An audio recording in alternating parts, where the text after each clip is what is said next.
7h, 9h, Dimitri Pavlenko. La retraite, c'est le jour J. Elisabeth Borne va dévoiler donc cet après-midi 17h30. Vous le savez maintenant, le projet de la réforme, la mère des réformes, entend-on en Macronie, chez les syndicats aussi, qui nous promettent en retour la mère des batailles. C'est quand même le deuxième projet de réforme des retraites en 5 ans pour Emmanuel Macron, après l'abandon de la réforme systémique.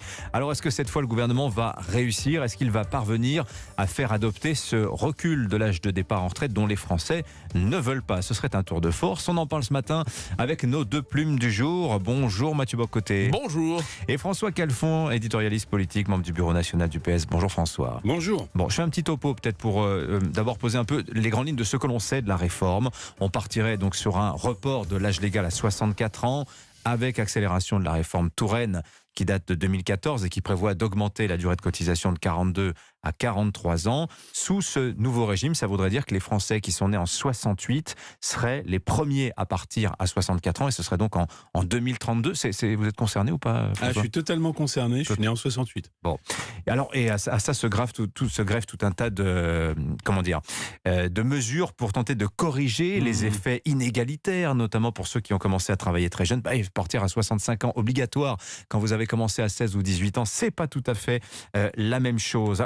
Dans cette réforme, de votre point de vue, François Calfon, le membre du Parti Socialiste aussi, le citoyen français, qu'en pense-t-il? Est-ce qu'on en a vraiment besoin?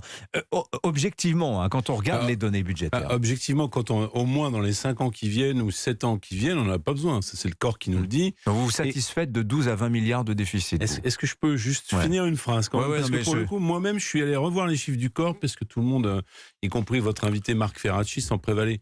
Mais il y a un excédent de 900 millions, de plusieurs milliards l'année prochaine. Donc, c'était l'année dernière, vous vous trompez. Oui, d'accord, mais ce ne sera pas déficit cette année et pas dans les 5 ans. Deuxième chose quand même, puisque on commence à nous expliquer, on crie au loup pour faire la réforme, on augmenterait simplement le taux d'emploi des seniors de 10%, c'est pas énorme. Si, c'est énorme. Hein. Non, c'est pas énorme. Je veux dire comment. On permettrait tout à fait d'avoir une pérennité du financement des systèmes pour plus de 10 ans. Sachant que de toute façon, on rééchelonne régulièrement. C'est le sens même de la réforme Touraine. Puisque vous me demandez ce que les socialistes en pensent. Il y avait un mécanisme de revoyure qui permet de tenir compte de l'évolution de la démographie. Je donne cet exemple de l'emploi des seniors. Pourquoi? Parce que j'entendais M. Ferracci sur votre antenne, comme ça ceux qui nous écoutent ont une continuité entre la chronique et maintenant, dire plus on va mettre finalement l'âge de départ le plus loin possible, plus le taux d'emploi va avancer. C'est un petit peu comme l'histoire sur les médecins avec la démographie médicale numerus clausus. Non, on peut faire et on doit faire, une mesure très simple qui permettrait d'augmenter le taux d'emploi des seniors et donc de permettre, puisqu'il n'y a qu'un tiers des seniors entre 55 et 64 ans qui travaillent. Non, c'est entre 60 et 64. Entre 60 et 64 ans qui travaillent, et simplement en appliquant ce qu'on fait pour les personnes en situation de handicap, c'est-à-dire une obligation d'emploi, ce qui n'a jamais été fait et ce qui n'est pas encore fait dans cette réforme, puisque si vous avez un vague agenda en entreprise sur la question des seniors sans aucune contrainte, alors à ce moment-là, vous n'avez aucune sanction et c'est encore quelque chose à étudier, puisque bien sûr, le sujet est tabou pour le MEDEF. Mais peut-être que laissons la parole à la controverse et je préciserai les autres aspects de la réforme. Oui.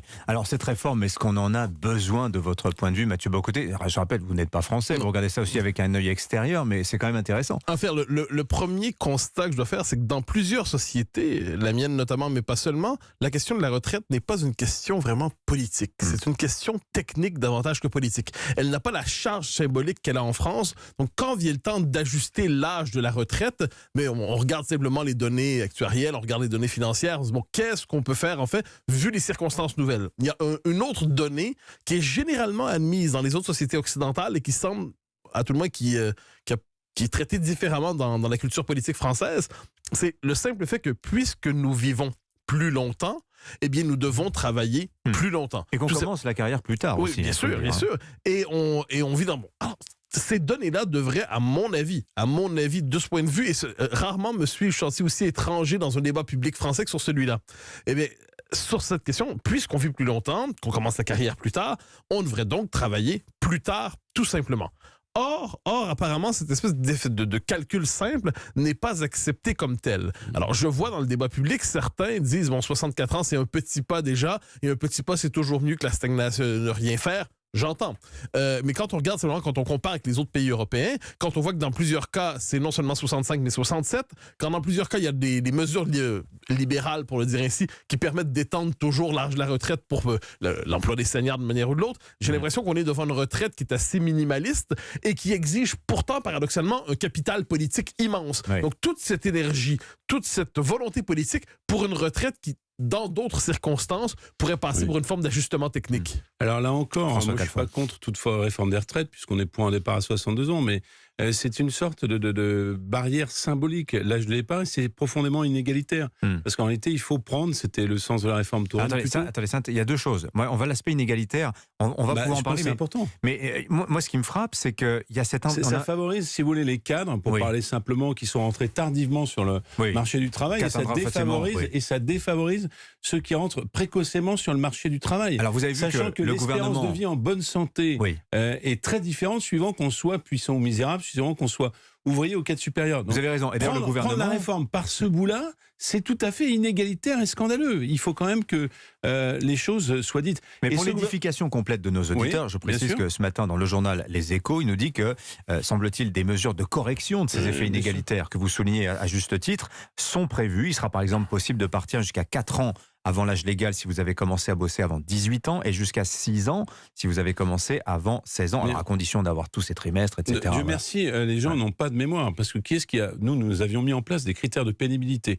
D'ailleurs, sur la demande des organisations syndicales... C'est toujours la réforme Touraine de 2014, bien les sûr, 10 critères de pénibilité. Et qui est-ce qui les a supprimés, les critères de pénibilité? C'est Emmanuel Macron. C'est Emmanuel Macron. 4 critères. Donc, si vous voulez, le pyromane pompier, ça va bien 5 minutes. A priori, ils ne seront pas rétablis d'ailleurs, les critères. Bien sûr qu'ils ne seront pas rétablis, les critères de pénibilité.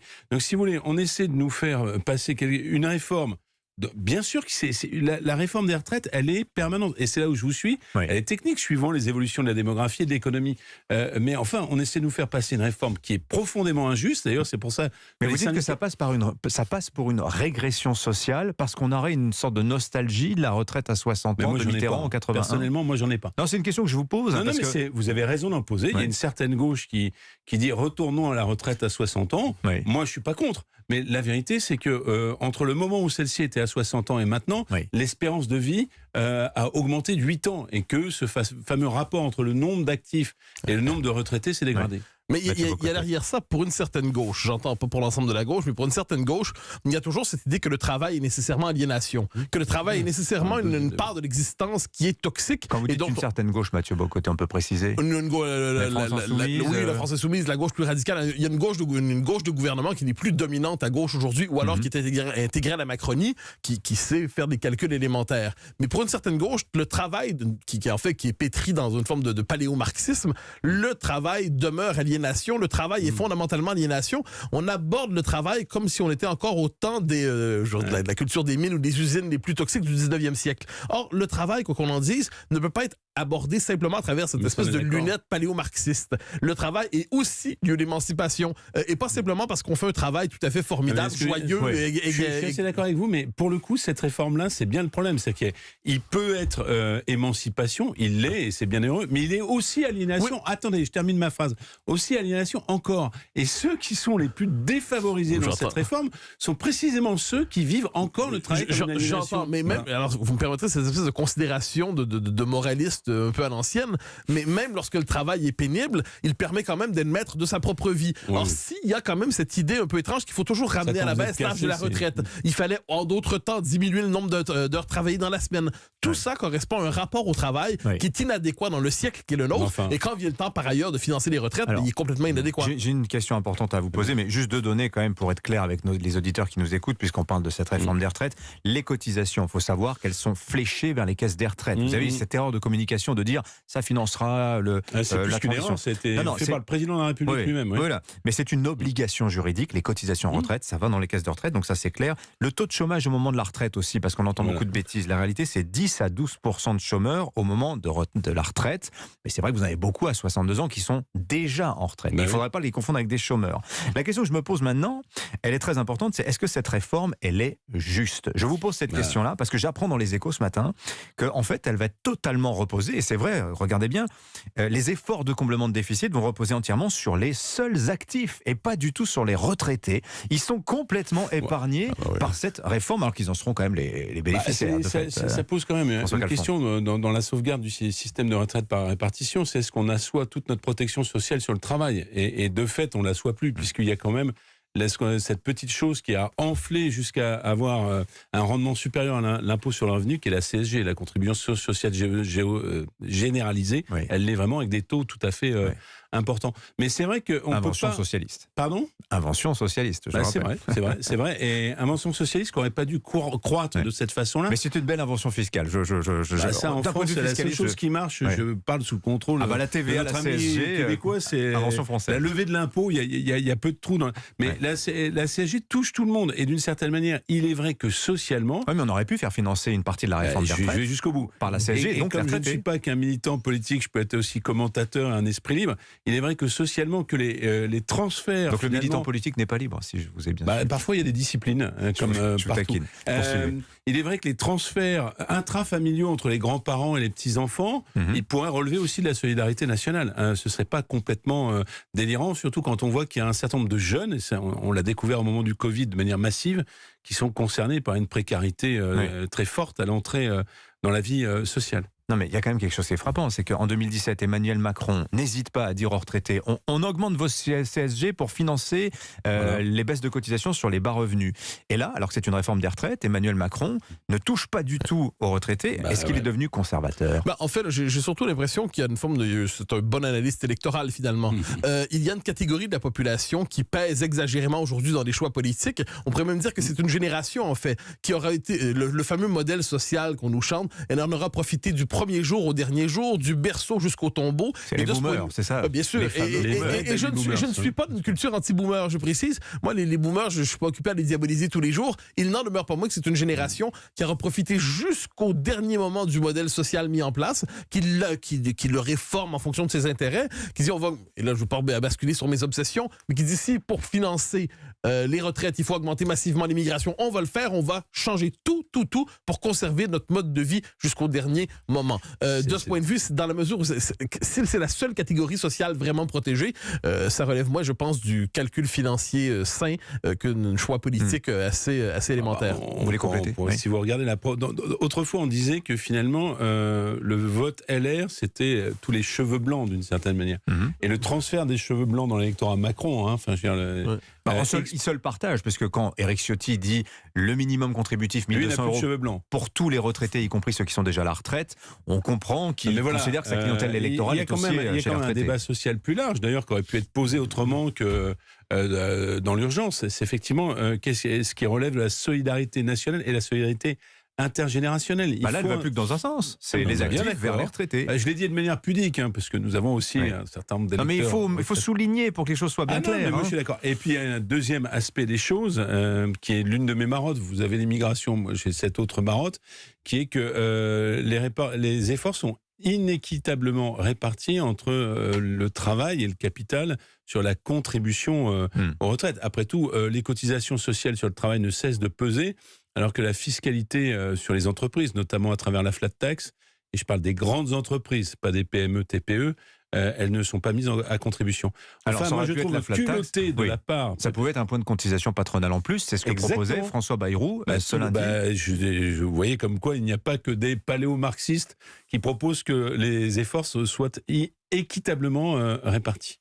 Est-ce qu'Emmanuel Macron, s'il échoue sur les retraites, pourra réformer derrière, j'appelle l'agenda législatif, immigration, nucléaire, justice, etc. Non, en fait, d'autant que c'est probablement la seule réforme qui le passionne véritablement, qui correspond à ses convictions. Donc, s'il échoue sur cela, on y revient au point de départ de l'analyse, c'est la charge politico-symbolique associée à la réforme de retraite est telle qu'il doit désormais la réussir, même si elle est probablement minimaliste de son point de vue, parce que sinon, ça handicape le reste d'un quinquennat, et d'autant qu'on ne sait pas exactement dans quelle direction va ce quinquennat. Si en plus il échoue sur la seule réforme à laquelle il tient véritablement et qui correspond à la volonté, aux préférences de son électorat, là, ça devient une catastrophe et ça devient un très, très long quinquennat. Merci tous les deux, Mathieu Bocoté, François Calfon. Merci pour vos lumières, vos regards croisés. C'était très intéressant. La réforme des retraites, rendez-vous, je vous rappelle, donc 17h30 pour la présentation de la réforme. Les syndicats se voient juste après. On en parlera évidemment dans Europe Midi et ce soir dans Punchline avec Laurence Ferrari. Quant à Philippe Vandel, apparemment, il s'est perdu dans les couloirs d'Europe 1. On appelle le petit Philippe à la caisse centrale.